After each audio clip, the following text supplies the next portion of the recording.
तो यहाँ पर ये कहा कि व्यक्ति अपने आप को नहीं देखता है कि सामने वाले को समझाता है तू बड़ा पाप करता है, तू ऐसा करता है, तू ऐसा करता है, तू ऐसा करता है, इसके द्वारा तुझे दुख भोगना पड़ेगा, ऐसे तो ऐसा फल भोगना पड़ेगा। किंतु कभी अपनी आत्मा को नहीं समझाता, अरे तू पाप क्यों कर रहा है, तेरा भी तो ऐसा हो सकता है। तू यदि देवशासुर की अभिनय करता है, अवमानना करता है, अवहेलना करता है, उनके बारे में कोई असद चिंतन करता है, तो तेरी भी वही दशा हो सकती है। और ये पुण्य करने वाला पुण्य का फल प्राप्त करेगा तो तू भी पुण्य करके अच्छे पुण्य के फल को प्राप्त कर सकता है। किंतु अज्ञानी व्यक्ति जो पुण्य का फल भोग रहे हैं उनके प्रति तो ईर्ष्या करता है, और जो पाप कर रहे हैं उनको उपदेश देना चाहता है स्वयं उस उपदेश को स्वीकार किए बिना, इसीलिए उसके उपदेश का असर नहीं होता। यदि स्वयं स्वीकार कर ले उपदेश को तो असर हो सकता है। एक बार महात्मा गांधी जी के पास एक महिला अपने बेटे को लेकर के आई, कहने लगी गांधी जी मेरा बेटा गुड़ बहुत खाता है, इसको आप समझा दो, क्यों गुड़ तो बहुत हानिकारक है, गुड़ खाने से इसके पेट में कीड़े पड़ जाते हैं और फिर ये रोता है, ये चुनूना होती हैं तो इसे जब काटते हैं तो इसे बहुत रोता है, आपसे समझा दो इसे गुड़ नहीं खाए। महात्मा गांधी जी ने कहा एक सप्ताह बाद इसे लेकर के आना, तब मैं इसे समझाऊँगा। एक सप्ताह बाद लेकर के पहुँची वह महिला।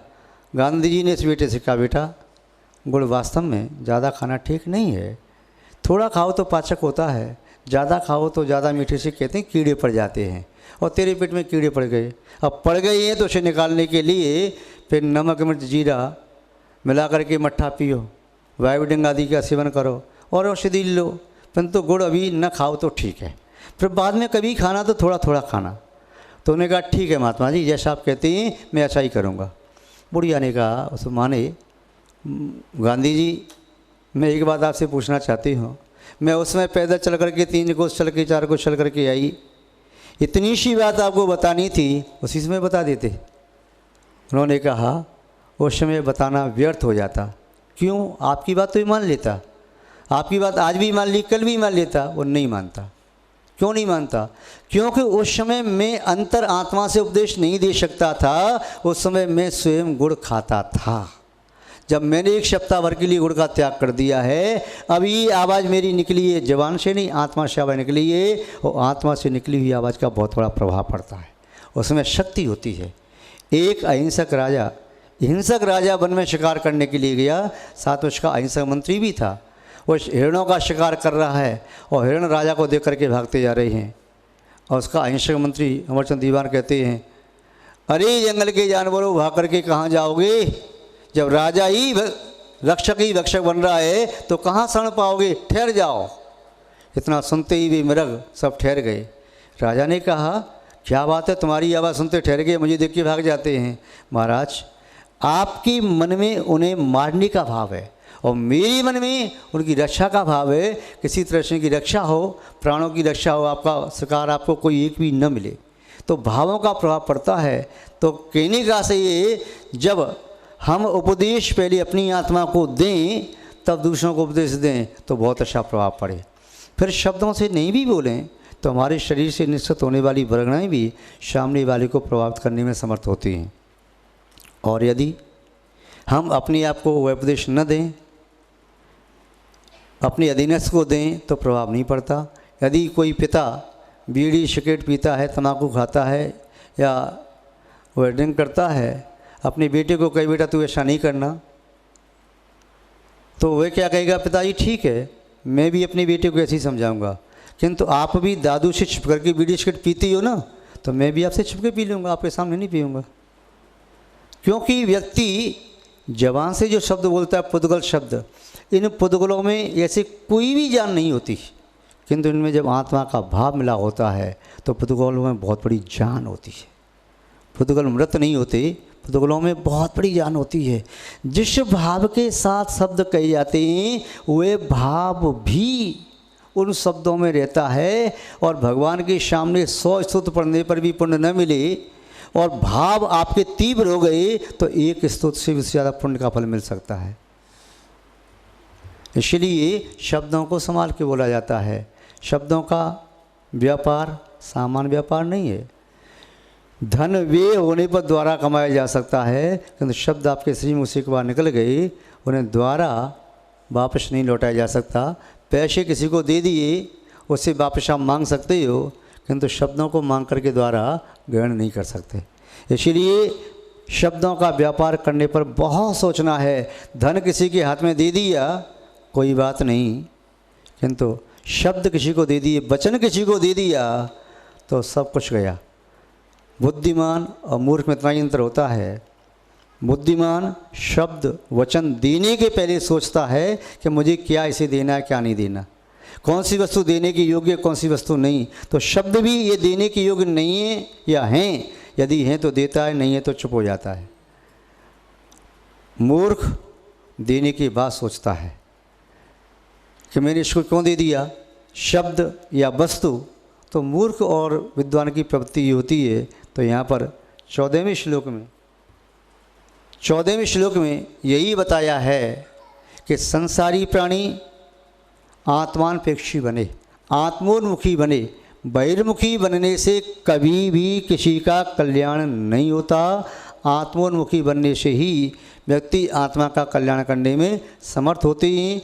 ये संसार जलते हुए जंगल की तरह से है और हम और आप सभी उस वृक्ष पर बैठे हुए उस व्यक्ति की तरह से हैं जो सबको जलता हुआ दुखी देख रही है, सुरक्षा नहीं कर पा रहे। यदि हम अपने आप को देख लें तो वह समझना चाहिए वृक्ष पर बैठा हुआ मनुष्य वृक्ष से नीचे उतर करके आ गया और रास्ता देख लिया वहाँ से कि नदी के किनारे किनारे अभी आग नहीं लगी है, तो नदी में कूद करके उसके किनारे किनारे चला जाऊँगा तो मैं बच जाऊँगा।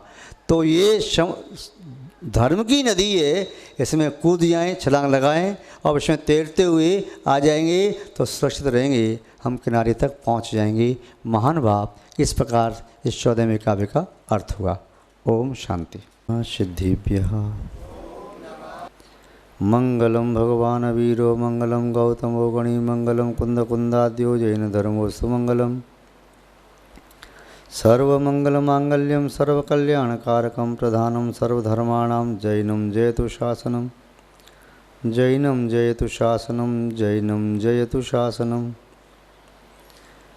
यस्य स्वयं स्वभावाप्ति रभाविक्यस्न कर्मणः तस्मै संज्ञानरूपाय नमोस्तु परमात्मने नमो अरिहन्ताणं नमो सिद्धाणं नमो आयर्याणं नमो अज्जायाणं नमो लोये सौवशाहुडं।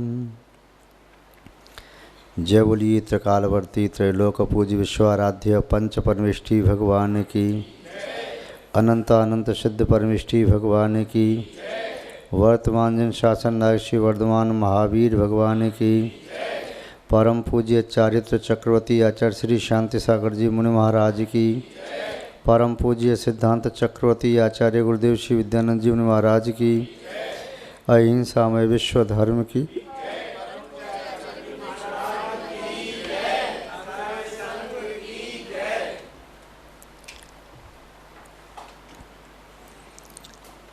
धर्म स्नेही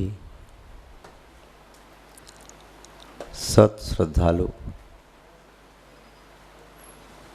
यहाँ पर उपस्थित आप सभी भव्य वर पुंडरीक पुण्यात्मा महानुभाव आचार्य भगवान पूज्यपाद स्वामी द्वारा विरचित इष्टोपदेश ग्रंथ की वाचना में 15 श्लोकों का अर्थ भावार्थ देखने का हमने प्रयास किया।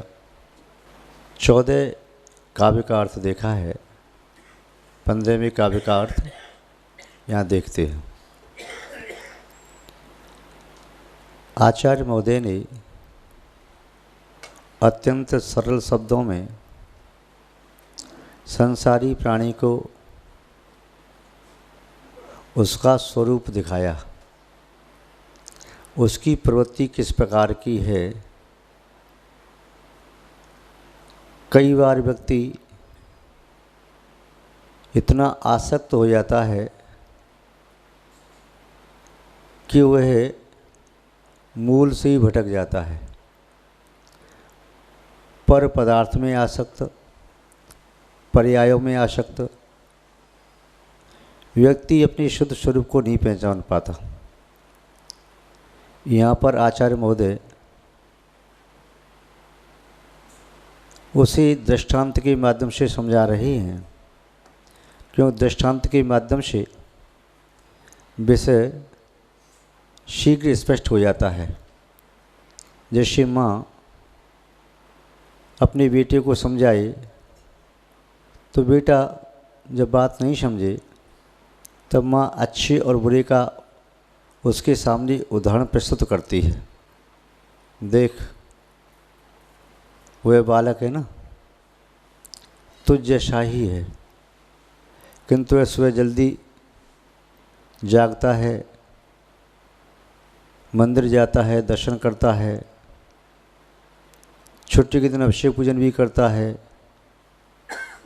और वह अनावश्यक कार्य नहीं करता, अपने पढ़ने में मन लगाता है, माता पिता की कितनी विनय करता है, मित्रों के साथ भी अच्छी तरह से रहता है, अब शब्दों का प्रयोग नहीं करता, आलस नहीं करता, समय पर भोजन करता है।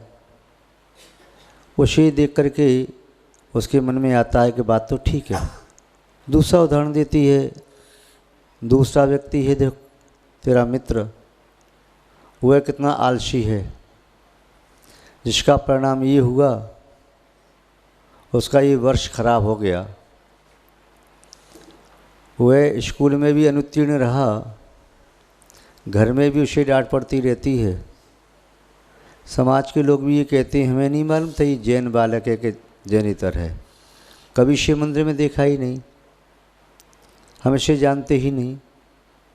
तो अब तू देख ले, दोनों बातें तेरे सामने रख दें। अच्छे की प्रशंसा होती है, बुरे की निंदा होती है। अच्छा व्यक्ति सुख और शांति को प्राप्त करता है, बुरा क्लेश अशांति। अच्छे व्यक्ति की अच्छी भावना होती है, बुरी व्यक्ति की दुर्भावना। अच्छा भविष्य में सुगति का पात्र होता है, बुरा व्यक्ति दुर्गति का। अब चयन तुझे करना है। जैसे आचार्य कुंदकुंद स्वामी जी ने रेण सार में बताया, असुहादो डिर्यादो स्वभावादो शुग स्वमाऊ, दोषी भाव जाने जमते रुचि तम कुणः। असुहादो डिर्यादो, यह जीव अशुभ परिणाम करने से नरक आदि आयु का बंध करता है। स्वभावादो सग्ग स्वहमाऊ, शुभ परिणाम करने से स्वर्ग आदि आयु का बंध करता है। दोषी भावम जाने, शुभ और अशुभ दोनों भावों को जान करके जम तम रुचि तम कुड़ हो, जो तुमको रुचि वह करो। तो ऐसे ही जब इस संसारी प्राणी के जीवन में स्वयं का स्वरूप, स्वयं की प्रवृत्ति जब ज्ञान गोचर होती है तो वह अशुभ से बचने का प्रयास करता है।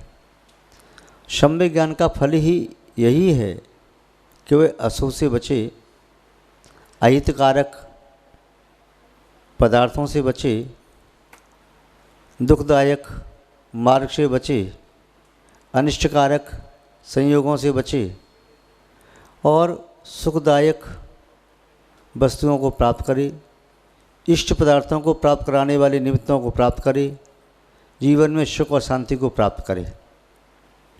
यहाँ 15वीं काव्य में कह रही हैं, आयुर्वृद्धि क्षयोत्कर्ष, आयुर्वृद्धि क्षयोत्कर्ष,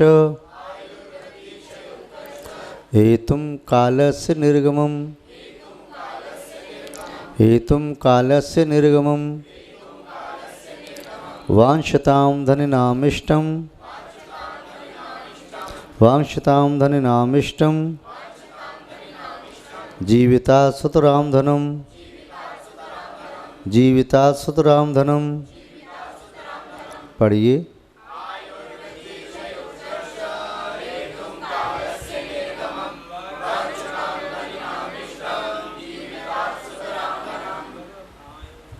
एक बार और।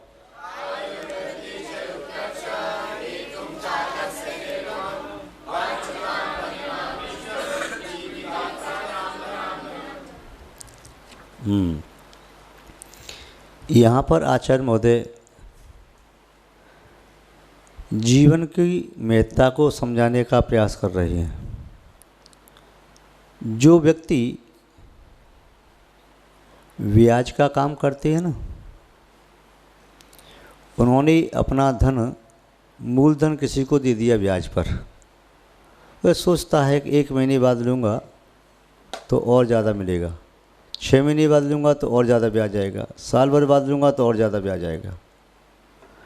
तो वह व्यक्ति आयुर्वेदी क्षयोत्कर्षम हेतुम कालस्य निर्गमम वांक्षताम धनिनाम इष्टम जीविता सुतराम धनम। जो जीवन से ज़्यादा महत्व धन को देता है, ऐसा धन का वांक्षक व्यक्ति अपने जीवन की परवाह नहीं करता। वह सोचता है धन ज़्यादा आना चाहिए, धन ज़्यादा आना चाहिए, समय 10 साल बाद लूँगा तो और ज़्यादा मिलेगा, बैंक में जमा कर दिया, 5 साल बाद लूँगा तो कम ब्याज, 10 साल बाद और ज़्यादा, 20 साल बाद और ज़्यादा मिल जाएगा। अब इस लोभ से धन की वृद्धि होती जाएगी, धन की वृद्धि होती जाएगी। उस धन का न तो भोग करता है, न परोपकार में उसका उपयोग करता है, न धर्म कार्यों के लिए दान देता है। ऐसा व्यक्ति जो धन का लोलुपी है, जो व्यक्ति पर पदार्थों को प्राप्त करना चाहता है, अपने धन को नहीं देखता, अपने जीवन को नहीं देखता, जीवन ही नष्ट हो जाएगा, फिर धन किस काम आएगा। किंतु जिस व्यक्ति की दृष्टि धन पर लगी हुई है, वह जाते हुए समय को नहीं देखता। समय जा रहा है तो सोच रहा मैं इतना बड़ा हो गया, इतना बड़ा नहीं हुआ, इतना कम हो गया।